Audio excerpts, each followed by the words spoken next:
ยิ่งต่อความสัมพันธ์ฉันมิตรอันใกล้ชิดกับราชอาณาจักรโมร็อกโกหม่อมฉันเชื่ออย่างแท้จริงว่าความสัมพันธ์ดังกล่าวจะเป็นรากฐานอันมั่นคงให้ทั้งสองประเทศร่วมกันเสริมสร้างความร่วมมือในกิจการด้านต่างๆให้เพิ่มพูนต่อไปในภายภาคหน้าพระปรมาภิไธยมหาวิชิราลงกรณ์พระวชิรเกล้าเจ้าอยู่หัวและวันนี้ตรงกับวันคล้ายวันพระราชสมภพของสมเด็จพระราชาธิบดีแห่งมาเลเซียพระบาทสมเด็จพระเจ้าอยู่หัวทรงพระกรุณาโปรดเกล้าโปรดกระหม่อมให้ส่งข้อความพระราชสารถวายพระพรชัยมงคลไปยังสมเด็จพระราชาธิบดีแห่งมาเลเซียในโอกาสอันเป็นมงคลแห่งวันคล้ายวันพระราชสมภพของสมเด็จพระราชาธิบดีแห่งมาเลเซียหม่อมฉันขอถวายพระพรชัยมงคลและความปรารถนาดีด้วยใจจริงเพื่อฝ่าพระบาทมีพระพลานามัยสมบูรณ์และทรงพระเกษมสำราญทั้งเพื่อความผาสุกร่มเย็นและความเจริญรุ่งเรืองของประเทศและประชาชนชาวมาเลเซียประเทศไทยและมาเลเซียเป็นประเทศเพื่อนบ้านที่มีความใกล้ชิดกันอย่างยิ่งประเทศของเราทั้งสองผูกพันแนบแน่นไม่เพียงเพราะเรามีอาณาเขตติดกันเท่านั้นแต่ยังรวมถึงเรามีขนบธรรมเนียมประเพณีและค่านิยมร่วมกันอันเป็นรากฐานของมิตรภาพความร่วมมือที่อย่างลึกและหลักการช่วยเหลือเกื้อกูลกันและกันในยามจำเป็นประเทศไทยจะยังคงมุ่งมั่นในการร่วมมือกันอย่างใกล้ชิดกับมาเลเซียในอนาคตเพื่อสร้างความเป็นหุ้นส่วนหลากหลายด้านให้แน่นแฟ้นเพื่อประโยชน์สุขเป็นอเนกประการของประเทศและประชาชนทั้งสองฝ่ายพระปรมาภิไธยมหาวชิราลงกรณ์พระวชิรเกล้าเจ้าอยู่หัวนายกรัฐมนตรีเน้นย้ำให้ประชาชนยังต้องสวมหน้ากากอนามัยและฉีดวัคซีนเพื่อป้องกันโควิด -19 หลังผลสำรวจแนวโน้มการใส่หน้ากากอนามัยลดลงในช่วง3 เดือนที่ผ่านมานายธนกร วังบุญคงชนะโฆษกประจำสำนักนายกรัฐมนตรีเปิดเผยว่าพลเอกประยุทธ์จันทร์โอชานายกรัฐมนตรีและรัฐมนตรีว่าการกระทรวงกลาโหมติดตามสถานการณ์การแพร่ระบาดของโรคโควิด -19 สายพันธุ์ BA.4 และ BA.5 มีแนวโน้มผู้ติดเชื้อเพิ่มมากขึ้นการป้องกันตนเองด้วยการใส่หน้ากากอนามัยเป็นวิธีการป้องกันตนเองที่ดีที่สุด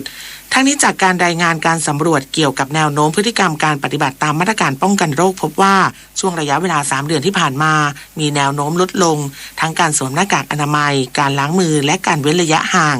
จาก82%เป็น74.1%จึงขอความร่วมมือประชาชนโดยเฉพาะกลุ่มเสี่ยง608ผู้มีโรคประจำตัวให้สวมใส่หน้ากากอนามัยเมื่ออยู่ร่วมกับผู้อื่นในสถานที่ที่มีความแออัดมีการรวมกลุ่มคนจำนวนมากและเข้ารับวัคซีนให้ครบตามที่กระทรวงสาธารณสุขกำหนดเพื่อลดความเสี่ยงในการติดเชื้อและป้องกันการแพร่เชื้อโควิด -19 ผมธิดาทิพยานนท์รายงานค่ะ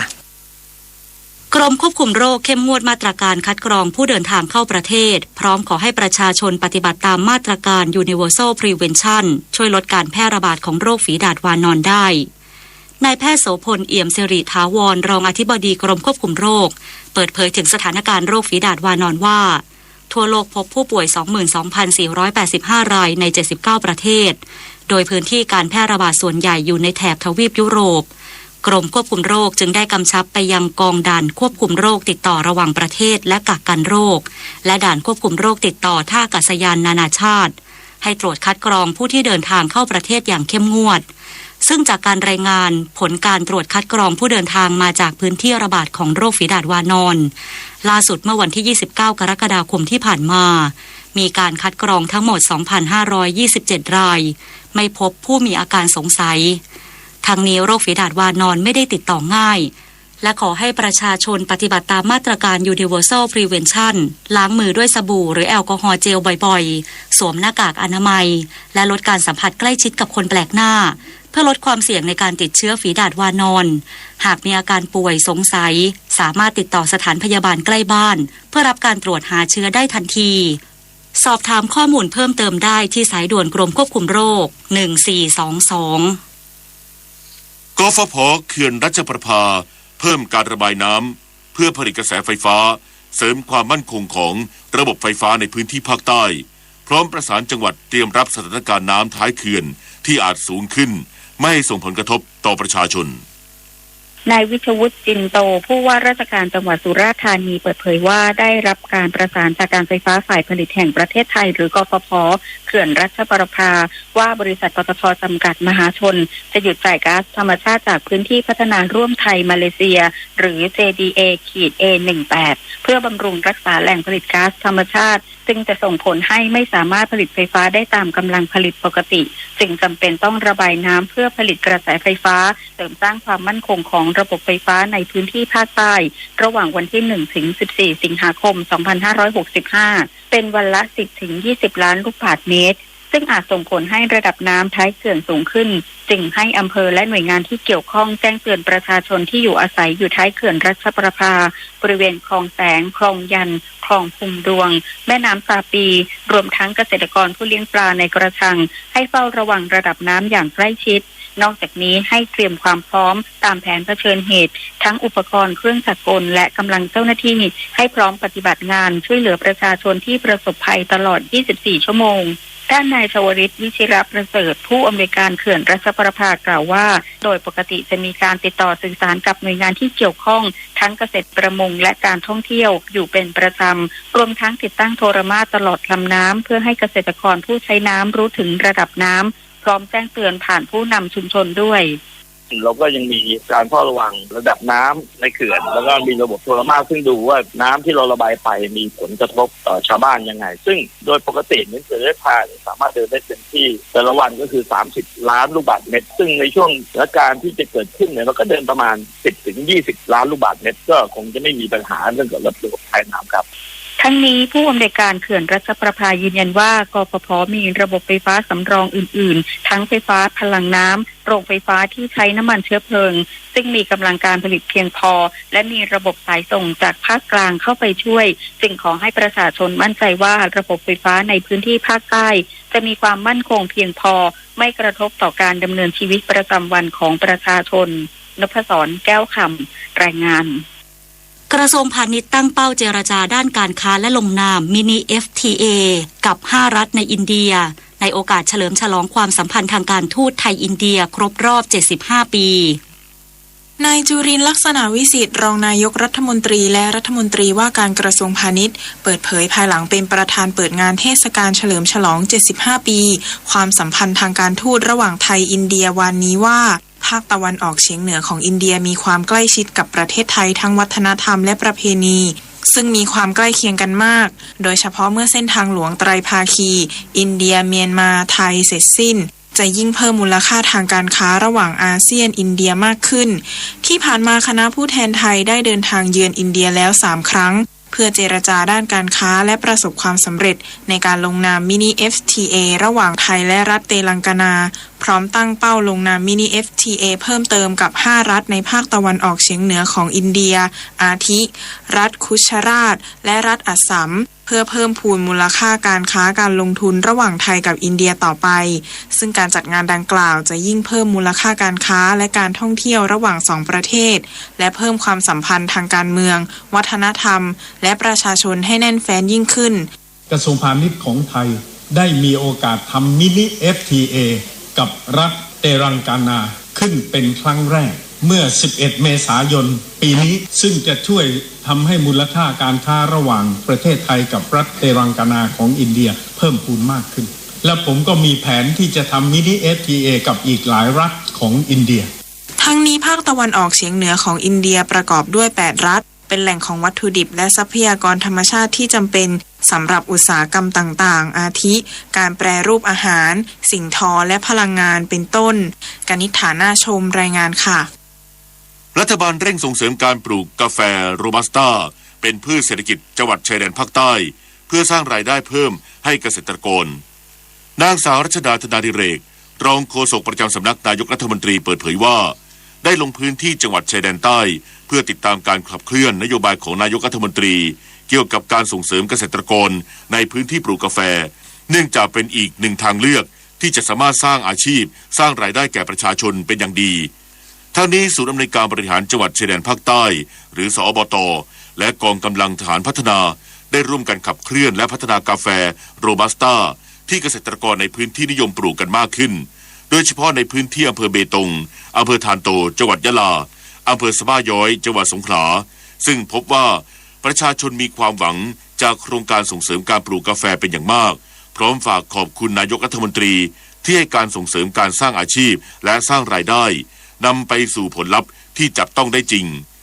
สำหรับกาแฟของสะบ้าย้อยมีความโดดเด่นในเรื่องรสชาติซึ่งภาครัฐได้สนับสนุนการขยายสายพันธุ์โรบัสต้ายอดดำซึ่งเป็นสายพันธุ์ที่มีอัตลักษณ์เฉพาะถิ่นของตำบลเขาแดงเพื่อขึ้นทะเบียนเป็นสินค้าบ่งชี้ทางภูมิศาสตร์จากกรมทรัพย์สินทางปัญญาและจะยกระดับสู่สากลต่อไปธนาคารออมสินเปิดให้สินเชื่อดอกเบี้ยต่ำแก่ SME ธุรกิจโรงแรมและซัพพลายเชนเพื่อช่วยเหลือสนับสนุนภาคการท่องเที่ยวให้ฟื้นตัวต่อเนื่องนางสาวไตรสุรีไตรสรณกุลรองโฆษกประจำสำนักนายกรัฐมนตรีกล่าวว่าตามที่คณะรัฐมนตรีได้อนุมัติโครงการสินเชื่อดอกเบี้ยต่ำแก่ธุรกิจโรงแรมและซัพพลายเชนวงเงิน 5,000 ล้านบาทขณะนี้ธนาคารออมสินได้เปิดให้ยื่นขอสินเชื่อได้แล้วที่เว็บไซต์ www.gsb.or.th หรือที่ธนาคารออมสินทุกสาขาทั่วประเทศจึงขอเชิญชวนผู้ประกอบการที่มีความจำเป็นในการใช้เงินทุนเพื่อใช้ในการฟื้นฟูกิจการยื่นขอสินเชื่อได้ตามช่องทางดังกล่าวทั้งนี้โครงการสินเชื่อดอกเบี้ยต่ำครั้งนี้เป็นมาตรการสนับสนุนความต่อเนื่องของการฟื้นตัวของภาคธุรกิจต่างๆของรัฐบาลโดยเฉพาะ SME ในภาคการท่องเที่ยวที่ได้รับผลกระทบจากโรคโควิด -19 ยาวนานกว่า2ปีที่ต้องมีการปรับปรุงกิจการเพื่อรองรับนักท่องเที่ยวที่กำลังเพิ่มขึ้นเนื่องจากการท่องเที่ยวเป็นภาคเศรษฐกิจขนาดใหญ่และมีการจ้างงานเป็นจำนวนมากรัฐมนตรีว่าการกระทรวงทรัพยากรธรรมชาติและสิ่งแวดล้อมระบุการเปลี่ยนแปลงสภาพภูมิอากาศส่งผลให้เกิดปัญหาน้ำท่วมน้ำแล้งรุนแรงขึ้นพร้อมขอความร่วมมือทุกฝ่ายลดการปล่อยก๊าซเรือนกระจกนายวราวุฒิศิลปะอาชารัฐมนตรีว่าการกระทรวงทรัพยากรธรรมชาติและสิ่งแวดล้อมเปิดเผยถึงปัญหาการเปลี่ยนแปลงสภาพภูมิอากาศในประเทศไทยโดยระบุว่าในปี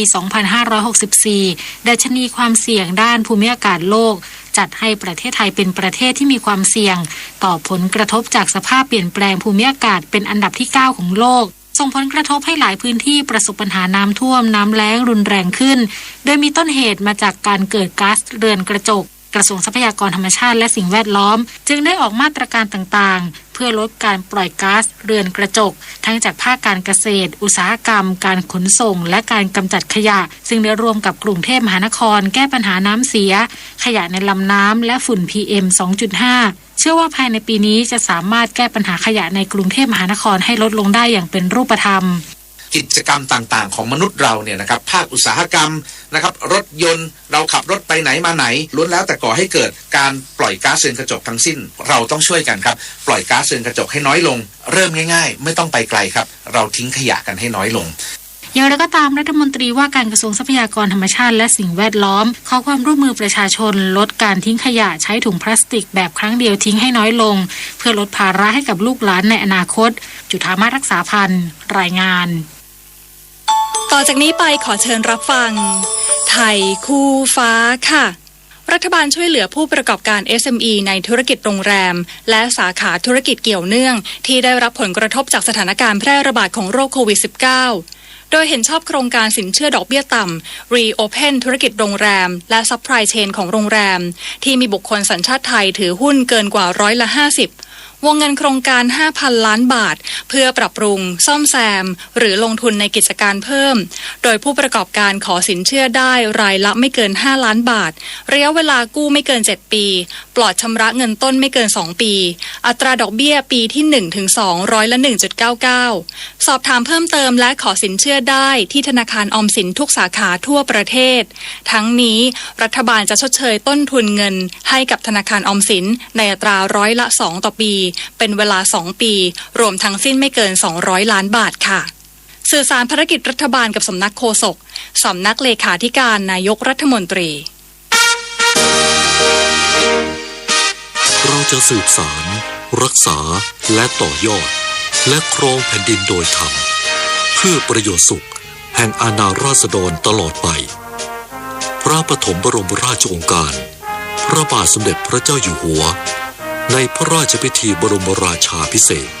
เมื่อวันที่4พฤษภาคมพุทธศักราช2562 ข้าราชการต้องแยกเรื่องส่วนตัวออกจากตำแหน่งหน้าที่และยึดถือประโยชน์ส่วนรวมของประเทศชาติเหนือกว่าประโยชน์ส่วนตนสารประโยชน์ของชาติและปวงประชาอีกหนึ่งหัวข้อเรื่องจริยธรรมที่ข้าราชการพลเรือนทุกคนพึงควรปฏิบัติทำความดีเพื่อชาติไทย 7:17 นาทีต่อไปเสนอข่าวต่างประเทศสำนักงานองค์การอนามัยโลกหรือ WHO ประจำภาคพื้นยุโรปออกแถลงการที่คาดว่ายุโรปจะพบผู้เสียชีวิตจากโรคฝีดาษวานอนเพิ่มขึ้นอีกเนื่องจากโรคดังกล่าวยังคงแพร่ระบาดในยุโรปดร.แคทเธอรีน สมอลวูดเจ้าหน้าที่อาวุโสของ WHO ประจำภาคพื้นยุโรปเน้นย้ำว่าเป้าหมายจะต้องยับยั้งการแพร่ระบาดอย่างรวดเร็วของโรคฝีดาษวานอนในยุโรปและหยุดยั้งการระบาดครั้งนี้ทั้งนี้แถลงการดังกล่าวมีขึ้นหลังกระทรวงสาธารณสุขสเปนรายงานพบผู้เสียชีวิตจากโรคฝีดาษวานอนแล้ว2 รายขณะที่องค์การอนามัยโลกยืนยันพบผู้ติดเชื้อโรคฝีดาษวานอนสะสมราว 2,800 รายในกว่า70ประเทศทั่วโลกซึ่งผู้ติดเชื้อกว่า70%อยู่ในทวีปยุโรปกระทรวงสาธารณสุขญี่ปุ่นรายงานพบผู้ติดเชื้อโควิด -19 รายใหม่กว่า 222,000 คนเมื่อวานนี้ในจำนวนนี้ราว 33,400 คนอยู่ในกรุงโตเกียวเมืองหลวงของประเทศซึ่งเป็นยอดผู้ติดเชื้อรายวันสูงสุดของกรุงโตเกียวนับตั้งแต่พบการระบาดของโรคโควิด -19 ด้านทางการกรุงโตเกียวระบุว่าประชาชนช่วงอายุ 20 ปีเป็นผู้ติดเชื้อโควิด -19 รายใหม่กลุ่มใหญ่ที่สุดในทุกช่วงอายุโดยอยู่ที่19.7% ของจำนวนผู้ติดเชื้อรายใหม่ทั้งหมดอย่างไรก็ตามแม้จำนวนผู้ติดเชื้อโควิด -19 ในกรุงโตเกียวและอีกหลายพื้นที่พุ่งสูงขึ้นแต่รัฐบาลญี่ปุ่นให้ทางการท้องถิ่นกำหนดมาตรการรับมือโรคโควิด -19 เองตามสถานการณ์การระบาดในพื้นที่มากกว่าการกำหนดมาตรการรับมือระดับประเทศก๊าซพรอมรัฐวิสาหกิจพลังงานรายใหญ่ของรัสเซียประกาศระงับการส่งก๊าซธรรมชาติให้ลัตเวียเนื่องจากละเมิดเงื่อนไขการจัดหาก๊าซส่งผลให้ลัตเวียกลายเป็นประเทศที่6ในยุโรปที่รัสเซียยุติการส่งก๊าซอย่างไรก็ตามก๊าซพรอมไม่ได้ระบุอย่างชัดเจนว่าลัตเวียละเมิดเงื่อนไขข้อใดแต่ก่อนหน้านี้แถลงการดังกล่าวมีเพียง1 วันรัฐวิจาสกาเซรัฐวิสาหกิจพลังงานของลัตเวียยืนยันที่จะชำระค่าก๊าซให้ก๊าซพรอมเป็นสกุลเงินยูโรไม่ใช่สกุลเงินรูเบิลของรัสเซียด้านกระทรวงเศรษฐกิจของลัตเวียระบุว่าความเคลื่อนไหวของก๊าซพรอมส่งผลกระทบเพียงเล็กน้อยเนื่องจากรัสเซียตัดสินใจระงับการนำเข้าก๊าซจากรัสเซียตั้งแต่วันที่1 มกราคม 2566 เป็นต้นไป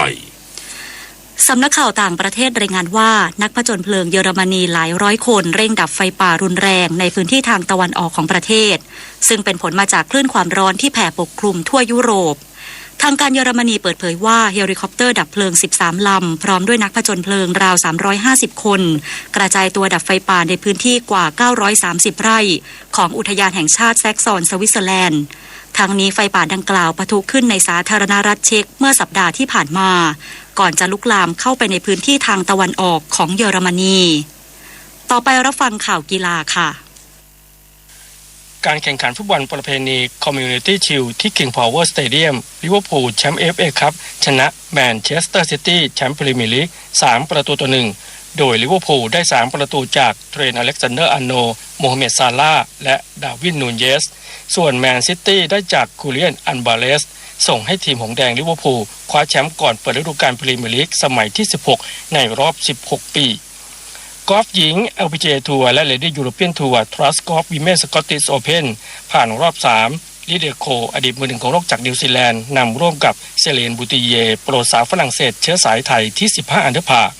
ขณะที่วิชานีมีชัยอยู่อันดับ7ตามหลังผู้นำ3สโตรกอยู่ในเส้นทางลุ้นแชมป์วันสุดท้ายคืนวันนี้ตามเวลาประเทศไทย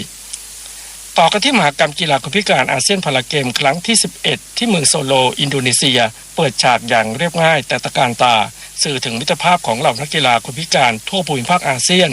การแสดงสะท้อนถึงวัฒนธรรมท้องถิ่นอินโดนีเซียเน้นย้ำความเสมอภาคระหว่างผู้พิการกับคนปกติทั่วไปขณะที่กีฬาวีลแชร์บาสเกตบอล 3x3 ทีมชายมี4ชาติหา2ทีมเข้าสู่รอบชิงชนะเลิศทีมหนุ่มไทยแชมป์3สมัยติดต่อกันประเดิมสนามชนะกัมพูชา16-4จากนั้นชนะเจ้าภาพอินโดนีเซีย18-2ผ่านเข้าไปป้องกันแชมป์แน่นอนแล้วแม้จะเหลืออีกนัดกับฟิลิปปินส์ในวันนี้ กีฬาเยาวชนแห่งชาติพัทลุงเกมจากกระยานประเภทถนนไทม์ทรอยอัล30 กิโลเมตรชายติณภัทรเมืองเดชจากเชียงใหม่ทำเวลาได้ดีสุด36 นาที 53.36 วินาทีคว้าเหรียญทองส่วนไทม์ทรอยอัล15 กิโลเมตรหญิงเหรียญทองเป็นของอภิชยาหันทยุงจากสระแก้ว22 นาที 21.21 วินาทีทางด้านนักแม่นปืนทีมชาติจากเชียงใหม่คว้า2เหรียญทองประเภทปืนยาวอัดลมบุคคลชายเดวิดตู้ทวีทรัพย์ยิงได้103คะแนนและทีมชายเดวิดตู้ทวีทรัพย์ตะวันพลแสนและเกรตินกายาวยิงได้ 1,816 คะแนนกีฬามหาวิทยาลัยอาเซียนครั้งที่ 20 กรีฑาแข่งที่จังหวัดศรีสะเกษวิ่ง 4x100 เมตรชายพงศิริอ่อนตาสรอัดดาบบังณัฐพงศ์วีระวงศ์รัตนศิริและรวมโชคเสมาทองวิ่งเป็นมาสุดท้ายเข้าเส้นชัยเป็นอันดับ1สถิติ 40.43 วินาทีตามด้วยมาเลเซีย 40.74 วินาทีซึ่งสรอัดดาบบังสร้างผลงานคว้าคนเดียว3เหรียญทองต่อจากวิ่ง100เมตรและ200เมตรก่อนหน้านี้สนุกเกอร์เก็บคะแนนสะสมดิวิชั่น1รายการที่6ชลบุรีครับนัดชิงชนะเลิศเป็นการพบกันอีกครั้งของคู่จริงสนามที่2ปรมินทร์ ดานจิรกุลหรือนุกคอนหวันย้ำแค้นชนะเดชวัฒน์พุ่มแจ้งหรือแจ็คสระบุรีแชมป์สนามแรกที่กาญจนบุรี4-2เฟรมแชมป์ได้เงินรางวัล 200,000 บาทส่วนแจ็คสระบุรีได้ปลอบใจ 80,000 บาทพงษ์เกษมสมศุขรายงานต่อไปรับฟังพยากรณ์อากาศค่ะ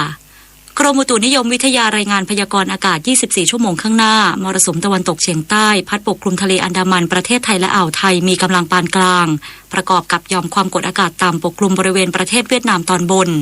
ลักษณะเช่นนี้ทำให้ประเทศไทยมีฝนเพิ่มขึ้นกับมีลมกระโชกแรงบางแห่งและมีฝนตกหนักบางพื้นที่บริเวณภาคเหนือภาคตะวันออกเฉียงเหนือภาคตะวันออกและภาคใต้ฝั่งตะวันตกขอให้ประชาชนในบริเวณดังกล่าวระวังอันตรายจากฝนฟ้าคะนองลมกระโชกแรงและฝนตกหนักที่อาจเกิดขึ้นในระยะนี้ไว้ด้วยสำหรับคลื่นลมบริเวณทะเลอันดามันตอนบนมีกำลังแรงขึ้นโดยมีคลื่นสูง 1-2 เมตรบริเวณที่มีฝนฟ้าคะนองคลื่นสูงมากกว่า2เมตรขอให้ชาวเรือในบริเวณดังกล่าวเดินเรือด้วยความระมัดระวังและหลีกเลี่ยงการเดินเรือบริเวณที่มีฝนฟ้าคะนองพยากรณ์อากาศตั้งแต่เช้าวันนี้จนถึงเช้าวันพรุ่งนี้ภาคเหนือมีฝนฟ้าคะนอง170ของพื้นที่กับมีฝนตกหนักและลมกระโชกแรงบางแห่งบริเวณจังหวัดเชียงใหม่เชียงรายพะเยาน่านแพร่อุตรดิตถ์และพิษณุโลกอุณหภูมิสูงสุด 31-35 องศาเซลเซียสภาคตะวันออกเฉียงเหนือมีฝนฟ้าคะนอง170ของพื้นที่กับมีฝนตกหนักและลมกระโชกแรงบางแห่ง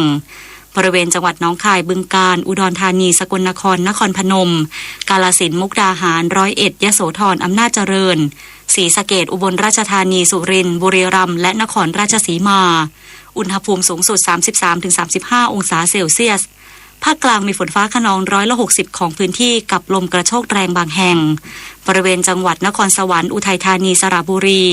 ลพบุรีกาญจนบุรีสุพรรณบุรีราชบุรีนครปฐมสมุทรสงครามและสมุทรสาครอุณหภูมิสูงสุด 34-36 องศาเซลเซียส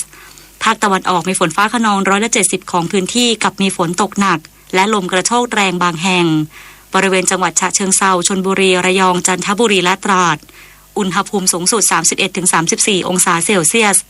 ลมตะวันตกเฉียงใต้ความเร็ว 15-30 กิโลเมตรต่อชั่วโมงทะเลมีคลื่นสูงประมาณ1เมตรบริเวณที่มีฝนฟ้าคะนองคลื่นสูง 1-2 เมตรภาคใต้ฝั่งตะวันออกมีฝนฟ้าคะนอง160ของพื้นที่ส่วนมากบริเวณจังหวัดเพชรบุรีสุราษฎร์ธานีนครศรีธรรมราชพัทลุงสงขลาปัตตานียะลาและนราธิวาสอุณหภูมิสูงสุด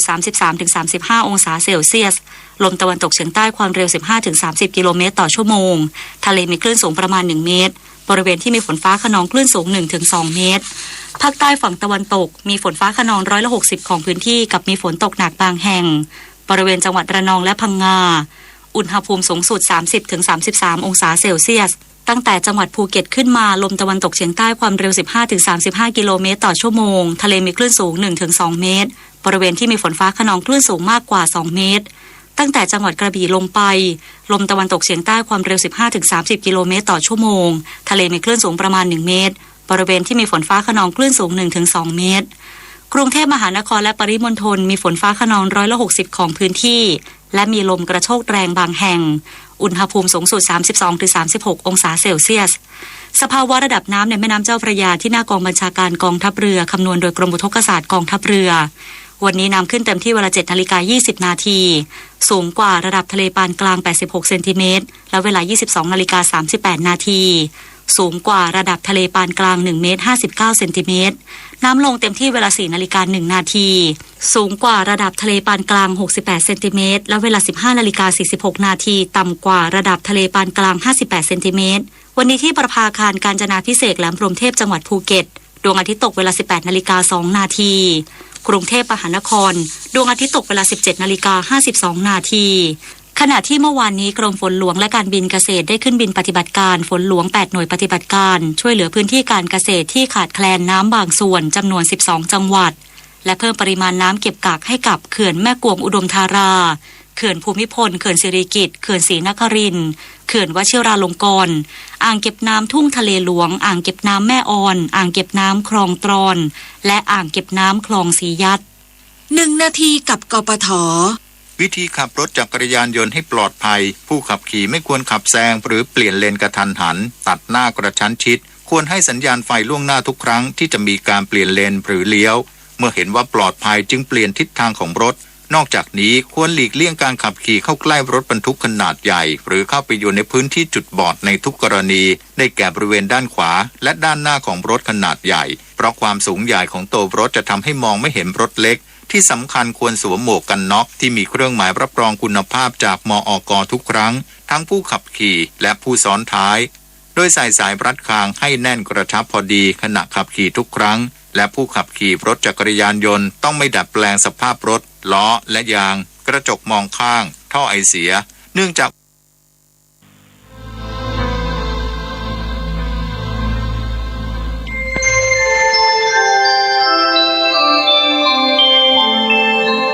ขณะนี้ท่านกำลังฟังสถานีวิทยุกระจายเสียงคลื่นเพื่อการศึกษาพระพุทธศาสนาและวัฒนธรรมระบบ FM 104.5 เมกะเฮิรตซ์ออกอากาศณวัดฝายหินตำบลสุเทพอำเภอเมืองจังหวัดเชียงใหม่โทรศัพท์053-226-058 053-810-406 053-943-691ขอเชิญพุทธศาสนิกชนทุกท่านร่วมทำบุญผ้าป่าสามัคคีและร่วมเป็นเจ้าภาพโรงทานในพิธีทำบุญ1 ทศวรรษ 10 ปีที่พักสงฆ์สถาบันธรรมาภิวัตรบ้านศพเตินตำบลศพปาดอำเภอแม่เมาะจังหวัดลำปางในวันที่17สิงหาคม2565เวลา 9:00 นถึง 15:30 นบุญใหญ่10ปีมีครั้งเดียวท่านสามารถร่วมทำบุญและเป็นเจ้าภาพโรงทานผ่านบัญชีธนาคารกรุงไทยสาขาประตูชัยชื่อบัญชีที่พักสงฆ์ธรรมาภิวัตรเลขบัญชีข่าวสา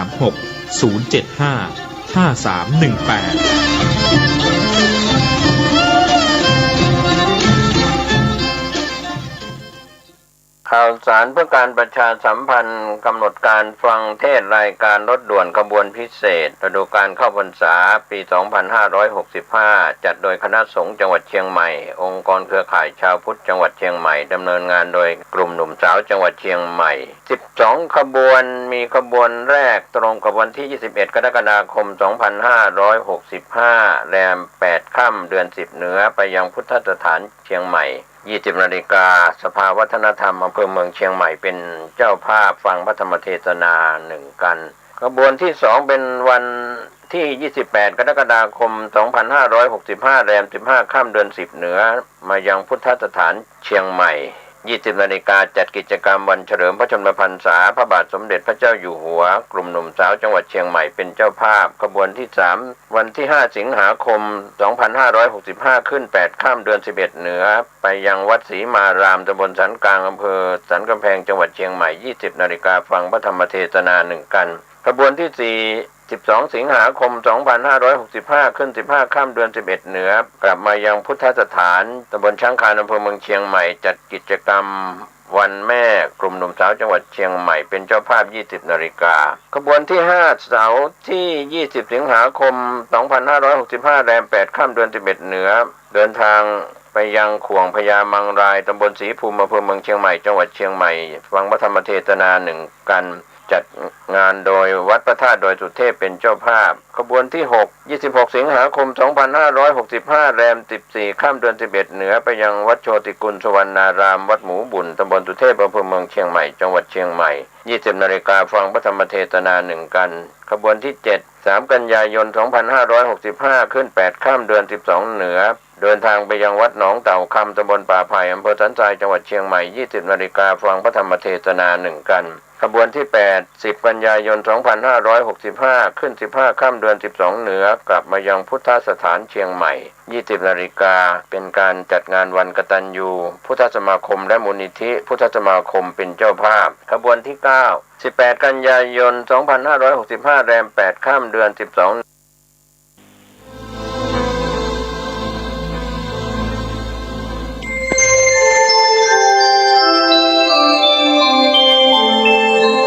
ขณะนี้ท่านกำลังฟังสถานีวิทยุกระจายเสียงพระพุทธศาสนา FM 104.5 เมกะเฮิรตซ์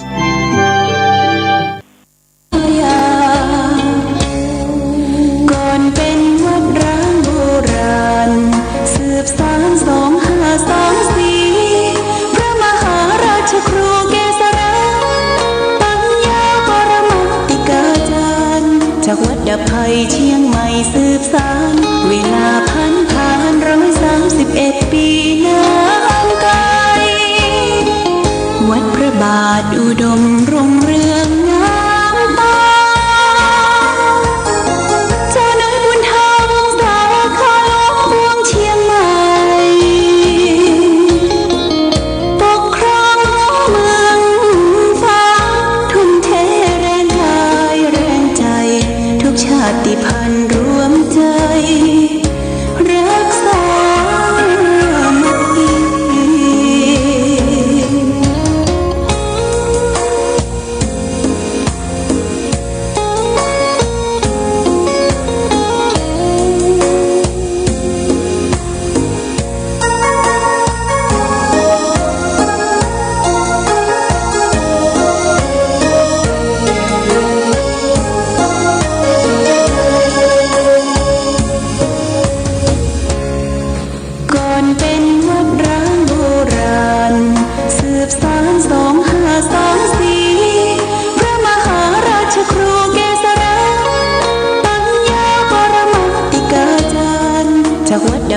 เชียงใหม่สืบสานเวลาผ่าน131 ปีนานไกลวัดพระบาทอุดมรุ่งเรืองงามตาเจ้าน้อยบุญธรรมสารคาหลวงพวงเชียงใหม่ปกครองเมืองฟ้าทุ่มเทแรงกายแรงใจทุกชาติพันธุ์รวมใจรักษา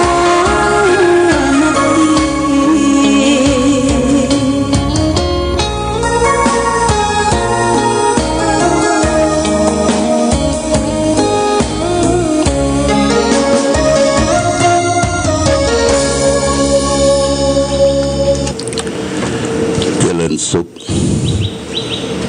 ศรัทธาสาธุชนญาติโยมท่านพุทธบริษัททั้งหลายวันนี้รายการธรรมประทีปส่องต่างก็ได้มาพบปะกับพ่อแม่พี่น้องศรัทธาสาธุชนญาติโยมแห่งครั้งหนึ่งวันนี้เป็นวันอาทิตย์ที่31เดือนกรกฎาคมพุทธศักราช2565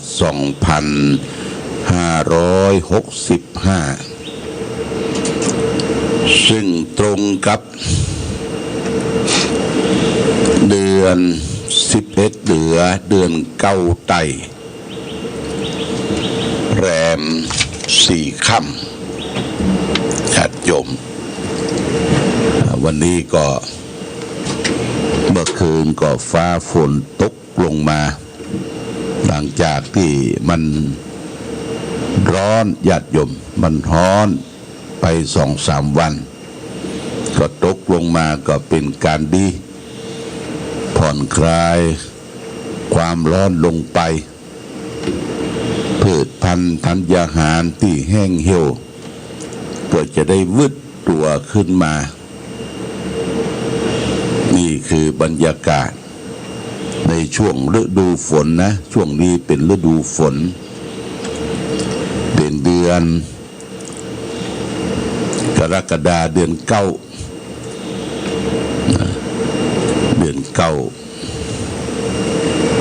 ใต้เดือน11เหนือก็มาถึงญาติโยมวันพุธก็จะสิ้นเดือนแล้วนะวันพุธนี้สิ้นเดือนกรกฎาคมเดือนสิงหาก็เป็นเดือนที่จะเข้ามาเดือนสิงหาคมนี่เป็นเดือนที่สำคัญหลายเรื่องญาติโยมนะเดือนสิงหานี่โดยเฉพาะอย่างยิ่งก็วันเฉลิมพระชนพรรษาสมเด็จพระนางเจ้าพระบรมราชินีนาถพระแม่เจ้าของชาวไทย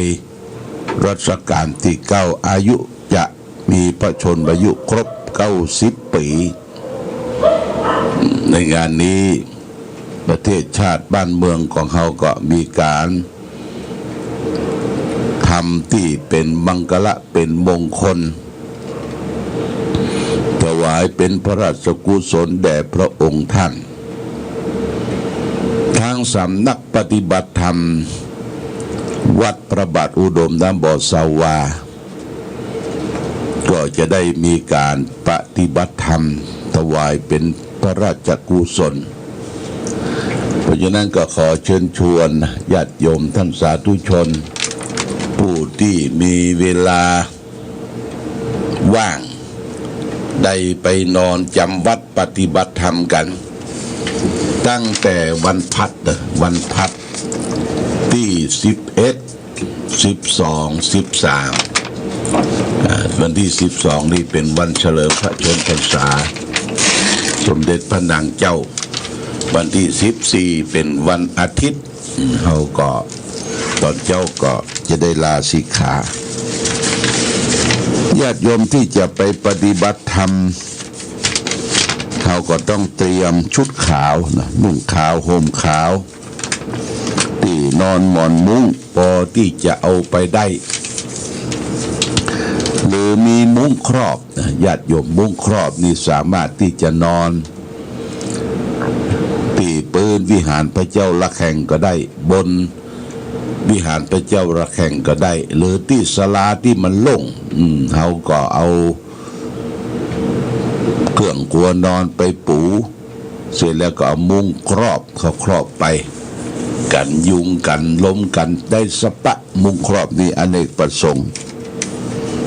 เชิญญาติโยมนะมีเวลาว่างถ้าเขาไม่มีเวลาว่างไปนอนเขาก็ได้ไปทำบุญสุนทานใส่บาตรญาติปกในวันแม่แห่งชาติก็จะใส่บาตรอยู่เจ้าวันที่12เจ้าวันที่13 2 วันเนาะ2 วันเจ้าวันที่14เจ้าวันที่14นี่ก็ลาละญาติโยมนะลาสิกขาบวชเนกขมะชีพราหมณ์กินข้าวน้ำข้าวต้มแล้วกับปิกปันไผ่บ้านมันตอนเจ้าเพราะฉะนั้นจะนอนอยู่3 คืนคืนวันที่11คืนวันที่12และคืนวันที่13นะปฏิบัติธรรมร่วมโดยช่วยกันถวายคุณงามความดีแด่พระราชินี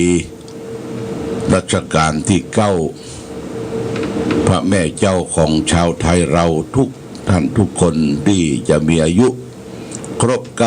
90 ปี90 พรรษา ในวันที่12สิงหาคมเนี่ยนะญาติโยมเป็นวันแม่แห่งชาตินะประกาศกันทั่วไปไปมีแม่ที่คือกำเนิดเกิดเฮามายังมีชีวิตอยู่ก็ตามหรือท่านได้ล้มหายตายจากไปนมนานก็ทำคุณงามความดีตานกัวเข้าขันเข้าหรือตุเจ้าหยาดน้ำหมายตาลไปถึงยินวิญญาณของท่านดวงวิญญาณของแม่ผู้ที่มีอุปการะคุณต่อเราเป็นบุพการีของเราเพิ่งจะมาปันโจกปันใจอำนวยอวยพรลูกคือหลานเด่นได้อยู่ดีมีสุขนี่ญาติโยมเป็นสิ่งที่เราได้แสดงออกซึ่งความรู้รักกตัญญูต่อบุพการีชนที่ได้อุประกำเนิดเกิดเฮามาร้อนหนาวเย็นพัดเพื่อแก่ลูกแก่เต้าเลี้ยงดูลูกเต้าโดยเฉพาะอย่างยิ่งลูกที่ได้ไปปฏิสนธิอยู่ในครรภ์ของแม่เป็นเวลา8 เดือน 9 เดือนญาติโยมต้องกินอาหารดึงมาจากรกของแม่ที่ได้รับประทานอาหารที่มีโปรตีนวิตามินเข้าไปลูกก็จะดึงเอาไปใช้สร้างเสริมให้ลูกอยู่ในท้องในครรภ์ใหญ่โตกล้าบานขึ้นมาเพราะฉะนั้นเราได้กำเนิดเกิดมาจะไปเป็นหอกเป็นดาบอย่าไปเนี่ยอย่างให้พ่อแม่ได้พิษอกพิษใจบ่ม่วนอกบ่ม่วนใจเป็นทุกข์กับลูกกับเต้าเนี่ยมันเป็นสิ่งที่เป็นบาปเป็นมหันตโทษโดยเฉพาะอย่างยิ่งบุพการีบุคคลที่ได้ฆ่าพ่อฆ่าแม่ฆ่าพ่อฆ่าแม่นี่เราว่าเป็นปิตุฆาตฆ่าบิดามารดานี่ตามหลักของพุทธศาสนานี่ห้ามสวรรค์นะห้ามนิพพานตั้งอยู่ในฐานของปาราชิกผู้นับถือพระพุทธศาสนาห้ามทำเป็นเด็ดขาดญาติโยมนะแม้แต่จะไปสวรรค์ก็ไม่ได้ไปละจะไปถึงนิพพานก็ไม่ได้ไปเพราะบาปตัวนั้นมากั้งบังที่เฮาเนี่ยได้ทำกับพ่อกับแม่ได้ทำให้พ่อแม่น้ำตาตกตังในเดือดร้อนวุ่นวายตกนรกนรกขุมหนึ่งก็คือขุมปุตตะนะขุมลูกขุมเต้าเนี่ยญาติโยมพ่อแม่ถึงวันเนี่ยตกขุมนี่นักตุกเพาะลูกเพาะเต้าตุกเพาะเลี้ยงเพาะดูส่งลูกเต้าให้ได้ร่ำเรียนศึกษาหาวิชาความรู้ญาติโยมนะยนใหญ่หน้ากาบานมีปีกมีหางขึ้นมาแล้วก็บางคนก็ลืมนะลืมพ่อลืมแม่ลืมบุพการีชนพระพุทธเจ้าได้ตัด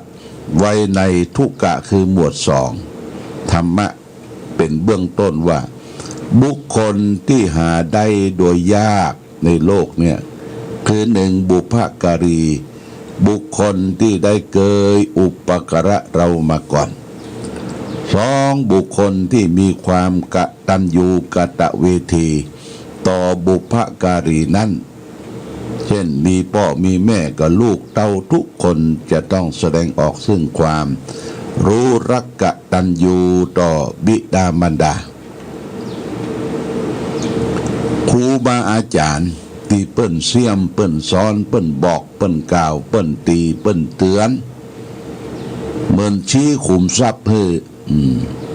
บางคนเนี่ยก็บ่ค่อยพอใจเป็นสวึดสวือมีความคิดข้องตั้งในจิตในใจบ่ยอมรับในคำสอน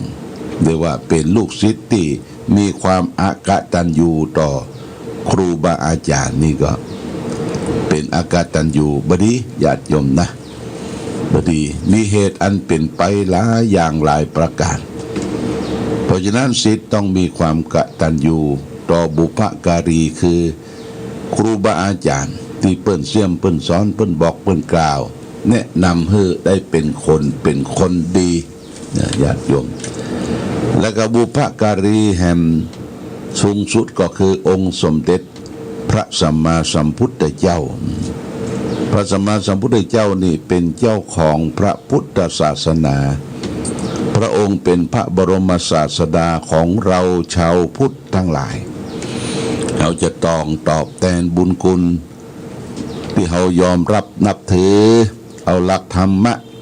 คำสอนของพระพุทธองค์มาใช้ในชีวิตประจำวันเป็นกล่าวคำสรรเสริญพระพุทธพระธรรมพระสงฆ์ที่ควรทำและการตอบแทนบุญคุณของแก่พระสัมมาสัมพุทธเจ้าโดยการบูชาสองสถานนะญาติโยมนะบูชาพระพุทธเจ้านี่สองสถานอย่างหนึ่งเรียกว่าอามิสบูชาโดยอามิสคือสิ่งของเช่นการจะไหว้พระสวดมนต์เขาก็มีดอกไม้ธูปเทียนเครื่องสักการะเรียกว่าบูชาโดยอามิสเครื่องสักการะ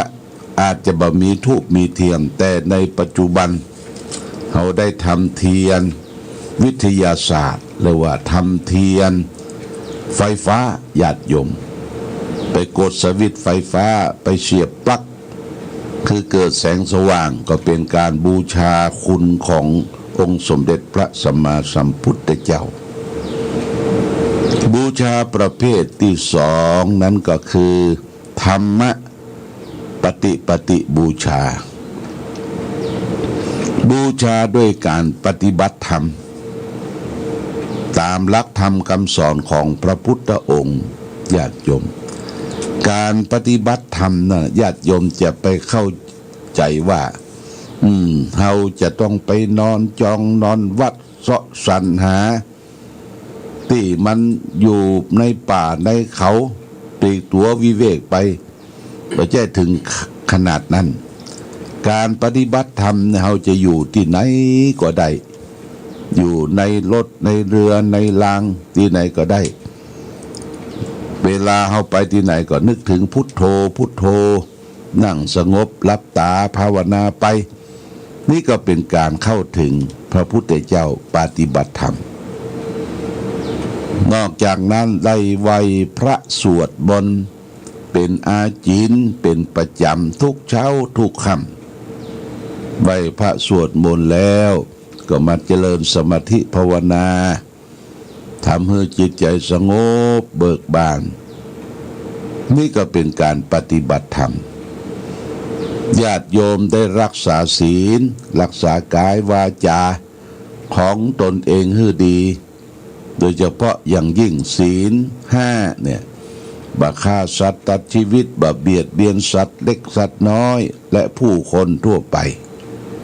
ศีลข้อที่2ก็พึงเว้นจากการยึดโฉยขโมยโลภอำของบุคคลอื่นบ่คดบ่โกงไผ่ศีลข้อที่3บ่ประพฤติผิดนอกอกนอกใจละเมิดสิ่งของที่เปิ้นรักเปิ้นชอบใจเป็นผัวเป็นเมียเปิ้นนี่บ่ผิดผิดข้อที่3เขาก็ได้ชื่อว่าปฏิบัติธรรมศีลข้อที่4บ่ได้เป็นคนอู้ปดมดเท็จ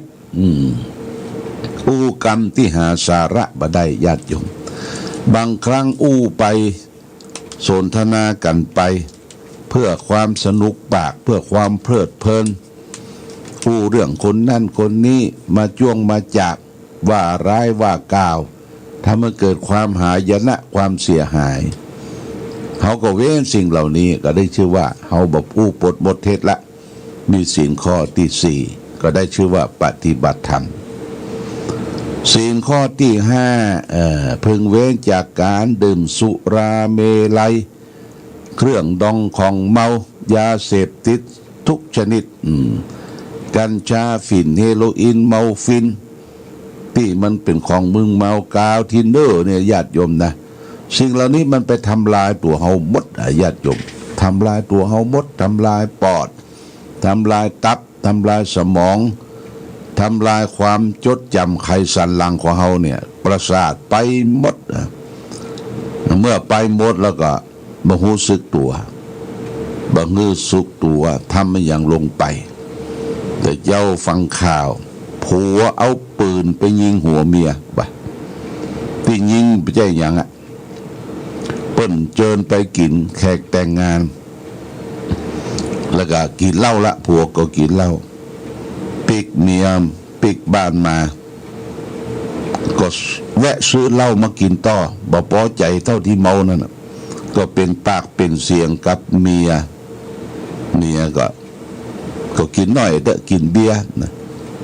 เป็นปากเป็นเสียงลงไม้ลงมือฉะนั้นบีบคอกันผัวบ่พอใจเอาปืน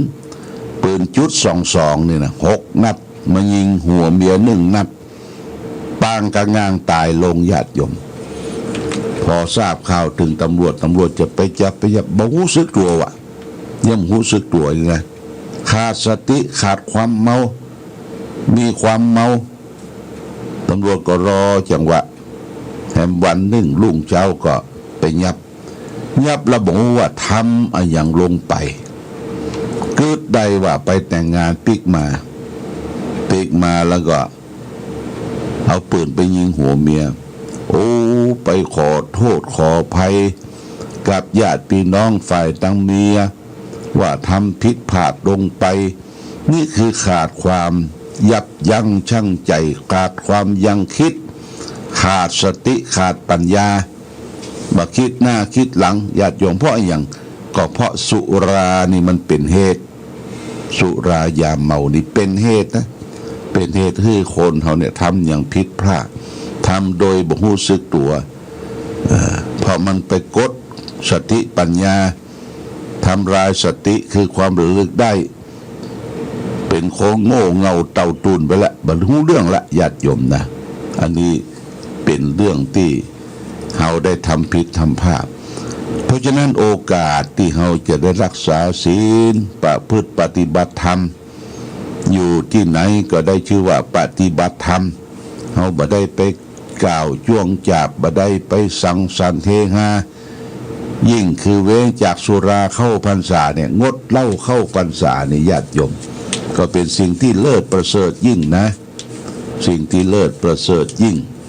เพราะมันเหล้าสุราเนี่ยมันมีโทษมีพิษมีภัยถึง6 ประการ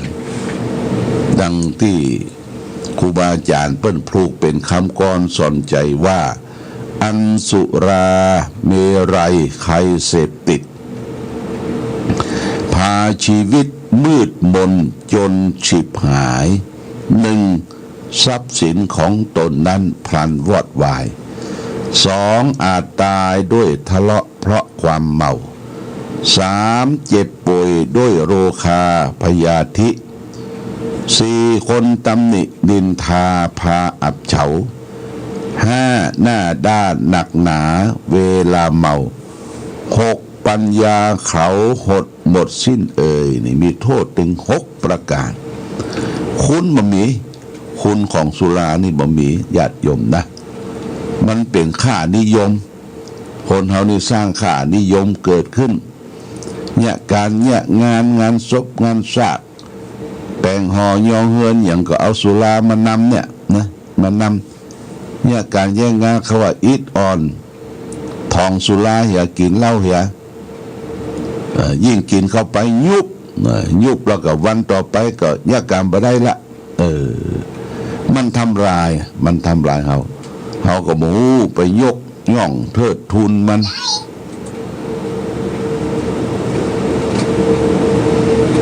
บางคนก็ญาติโยม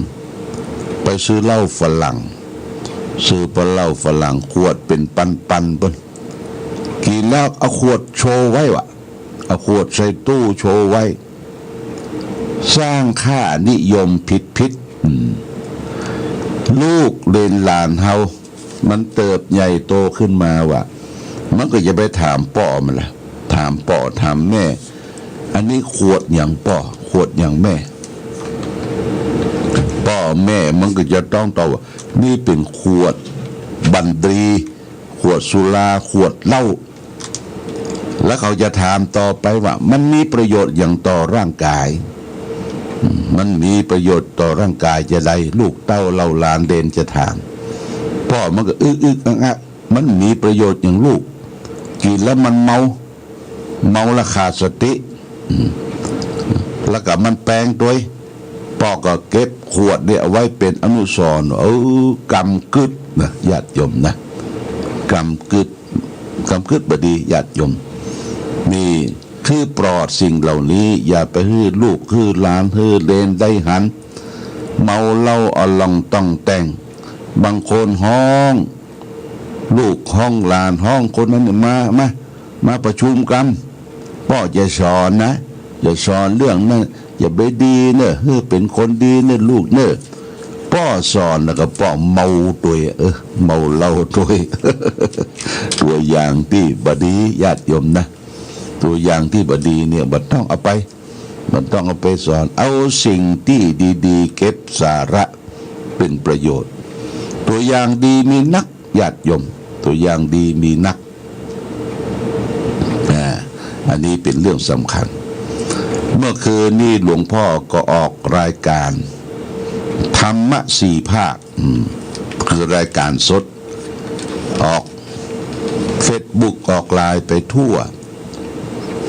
ก็มีท่านมหาปริญเก้ามีท่านมหา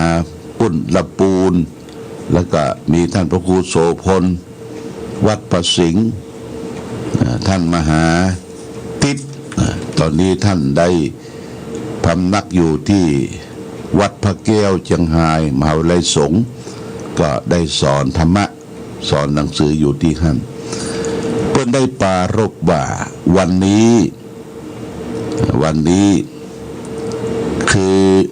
ครูบาจุ่มเปิ้นจะออกจากนิโรธหลังจากได้เข้าถ้ำไป3 ปีญาติโยมนะ3 ปีวันนี้เปิ้นจะออกละเมืองหางเมืองแกงบะเปิ้นเล่าให้ฟังผู้คนญาติโยมผู้คนปัดปั่นกันไปวะที่นั่นมันเป็นถ้ำมันเป็นป่าผู้คนไปอยู่รอท่าต้อนรับครูบาจุ่มนะท่านมหาดวงทิพย์เปิ้นก็หูฟังเปิ้นเป็นคนเจียงตุงคนเจียงตุงคนธาตุคำเจียงตุงเปิ้นมาเฮียนเมืองไทยได้ประเรียนเก้าประโยคบางคนนี่เดินทางสมัยก่อนเดินทางมาหลาย10 กิโลมันมีรถมีรางเดินทางมาอยากจะหันครูบาจุ่มสักครั้งหนึ่งนะเพื่อเป็นบุญตาบุญใจที่ครูบาเนี่ยได้ปฏิบัติดีธงชาติและเพลงชาติไทยเป็นสัญลักษณ์ของความเป็นไทยเราจงร่วมใจยืนตรงเคารพธงชาติด้วยความภาคภูมิใจในเอกราชและความเสียสละของบรรพบุรุษไทยประเทศไทยรวมและเชื้อชาติไทยเป็นประชารัฐผ้าไทยของไทยทุกส่วนอยู่ดำรงคงไว้ได้ทั้งมวลด้วยแค่ล้วนหมายรักสมัครยินไทยนิรักสงบแต่ถึงรบไม่กล้าเอกราชจะไม่ให้ใครคุมขีสละเลือดทุกอย่างเป็นชาติทะเลถ้าเดินประเทศชาติไทยต้องมีชัยชโย